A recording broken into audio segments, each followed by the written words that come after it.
came in. They came into the ocean, went straight into the ocean. They told me it was a great, wonderful thing. And all I was thinking was, where's the video? Where's the IFT-5 video? Where's the IFT-6 video? It's been 2 months. You've been promising this video for 2 months. Where's the video? They keep asking me, Donald, where's the video? And I don't know. I keep asking, and you don't deliver. This would never happen. Now that I'm going... Why was he calling me? Morning, everyone. Delayed guy, the space person here, talking about IFT-5 and 6. Got a 2-for-1 deal on this one. Apparently they're not called IFTs by some people, and they get really mad at you for saying this. So I'm going to keep calling these IFT because what else am I supposed to call them? Integrated flight tests? I don't know, stay mad. Sorry for taking so long to do this, because I know you're waiting for the official correct opinion to have on these, and I made it delayed for like 2 months on this. I'm sorry, I'm busy, graduate school, okay? I'm sorry. Okay, so, first note here, again, I want you to all promise not to be weird about this rocket still, okay? Stop having an emotional attachment to a rocket. Except mine, okay? Caravel will get you a girlfriend. I put it in the spreadsheets on my Excel thing to calculate things out, and it does say you'll get you a girlfriend, so that's why you just gotta be weird about it, okay? Okay? Now, one of the things we're gonna do here, as we always do with these Starship videos, is we're talking about Starship, where it's at, and where SpaceX wants it to be, realistically speaking. I mean, the whole Mars, one-size-fits-all, Earth to Earth, that's silly, we're gonna ignore that. Starlink deployer and poor HLS, okay? We're starting here, where Starship's at, and how it's getting to operational, okay? Not starting with what we want it to be and then, back justifying all the issues with it, saying, well, actually, it's brilliant that it dumps water into the propellant tanks. People drink water, that kind of thing.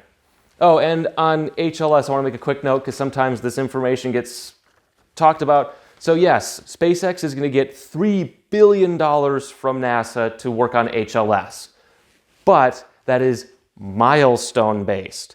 So as SpaceX builds up towards HLS with specific things they have to do, that's when they'll get money for each of those milestones. These flights, the IFTs, they are internally funded by SpaceX. They're not getting any NASA money for those, unless there's something HLS specific set in the HLS milestones. Just wanted to clear that up for you, okay? Now, let's talk about, so we'll do the preliminary assessment. So IFT-5 is a success, just like IFT-4. And then IFT-6 I'm going to call a partial failure. So let's go through these. So it's a 2-for-1 deal, so I'm going to do both of them at the same time. It'd be really funny if I just got myself, I recorded this twice and just talked over myself. That would be really funny and annoying. That'd be really funny though. Okay. So for IFT-5, we got ourselves a tower catch. Woo, that was pretty exciting and that was very cool. Though it sounds like SpaceX almost had to do an abort. Apparently they're about 1 second away from that. I'd be very curious to see why. So on its way coming down, you saw a lot of damage happening to the vehicle. There's like aerodynamic covers that blew off near the landing. That's not good. I know it wasn't like a structural component of those parts that fell off, but still, you really shouldn't have that be happening. The big word of this video is going to be thermal damage, because we saw a lot of this. So as Super Heavy was coming in, you noticed that the engine bay was glowing. Engine bay, the part above where the engines mount to, that was glowing. Some of that's just re-entry heating as it's coming back in. I also heard there might have been fires in that part of the vehicle. I can't confirm it, which also means that the fire suppression systems built after IFT-1 don't work, assuming that's true. So that's significant thermal damage to the engine bay. And of course, as we saw, the outer ring of Raptors on Super Heavy had deformed bells. So melted them, so okay, that's not good. You shouldn't have that happen. Also, if you notice up near the top, near the hot staging ring, that structural attachment point at the top of the tanks, you saw a rainbow discoloration on it, kind of like you saw on Starship itself during re-entry. That rainbow coloring is thermal damage. It's doing heat treatment, basically, to the steel. So I'd be curious to see how much thermal damage that is compared to what SpaceX was hoping to get with it.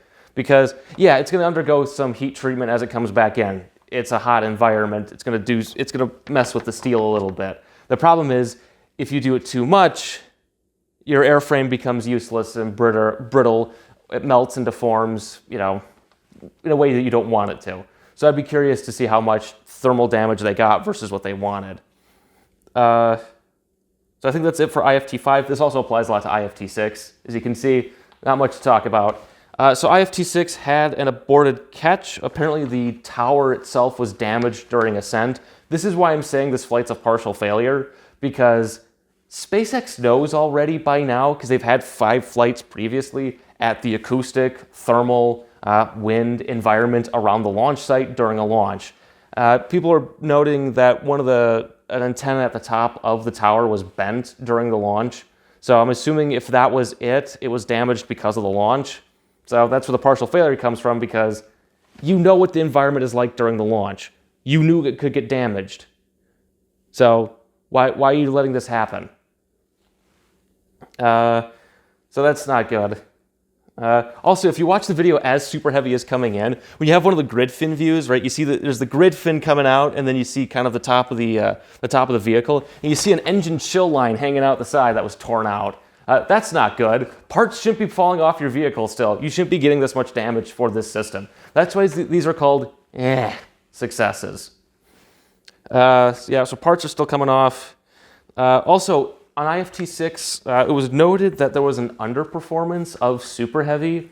It did not reach the apogee it was supposed to. I'm curious as to why. It shouldn't, and these are development flights, so they're not super strict on hitting apogees, but still, it builds a lot more confidence if your vehicle can actually accomplish the goals you set out for it. Be nice. That's the problem I have with this, right? Meh, success. Yeah, it staged, a hot staged, it came back. That's nice, but it doesn't hit the apogee it was supposed to. Parts still fall off. There's significant thermal damage. So for Starships, the upper stage, there's not much to talk about. Both have basically the same assessment. Both make it to splashdown, which is good. They come in, Raptors relight, and they splash down. Now for 5, it does look like it exploded before it was supposed to tip over. SpaceX cut the feed. SpaceX doesn't show the video of this, so don't know. We know that 6 made it, landed, fell apart, and then sank. It might have been the flight termination. On 6, we did see the Raptor relight in space, which is a good thing. It is kind of funny that they're not using the vacuum Raptors because you can't steer with them. You can only steer with the sea level Raptors. Efficiency, optimization. Now, what we do see on both of these is heat shield's inadequate, obviously. You saw burn through on the hulls. If you watch 5 come in at night, right, as it's coming into land, you can see glowing spots in the airframe where there was burn through. Not good. So it is holy this time. And on 6, you could actually see wrinkling form on the airframe as it's coming in, structural deformation, significant thermal damage. So what I'd say about both of these flights is they've validated the basic architecture that SpaceX has for the reusability program, right? Oh, I forgot to mention the tower catch stuff from before. So they validated parts of the reusability program, right? So tower catch, I still think is not the best solution because it's getting damaged twice now every flight. So it's going to get damaged on the way up. Every launch vehicle damages their towers, okay? It's an abusive relationship, okay? But now that it's coming back, there's damage coming in, right? You have this 300-ton object coming in that has to land on the catch arms. There's some damage there, especially if it comes in hard. And then you have the engine, blasting it twice coming in. So there's more damage per flight. So it just becomes its own unique engineering problem versus legs and another landing pad. Now the reason I think SpaceX, of course, did super heavy tower catch is just logistics. If you were to land super heavy with legs, ignoring the weight problems that SpaceX keeps having, it's just how do you move it? It's just moving that thing around. I think that's the real problem that they were having. That's why they're doing tower catch. And so they've validated their basic architecture for what they want to do. It's just you can't reuse it at the moment because of the significant thermal damage on both vehicles. Again, burn through on the hull of Starship. That's not good. I mean, it is reusable if you take it back, scrap it, and recycle those parts. And that's reusable, right? I mean, reusable doesn't mean anything according to some SpaceX fans. So, obviously, this means that Starship is still nowhere near operational. Launch pad, the acoustic environment is significantly bad. It damages the tower. There's no infrastructure to support satellite launching. I know Flight 6 had the banana and was attached to, I think, a mock-up of a Starlink deployer. So they are trying to gear towards Starlink deployment, and they're putting the structure in there, sees how it changes the acoustic environment there. So again, they're still building towards Starlink. It's just Starship's nowhere near space where SpaceX wanted it to be. Look, wow, I'm saying that again. See, this is why I don't like making these. It's like, okay, is this good? I guess. I mean, it's not failing, but it's not really, woohoo, woo, resounding success. It's more, okay. So, also I have for the conclusion.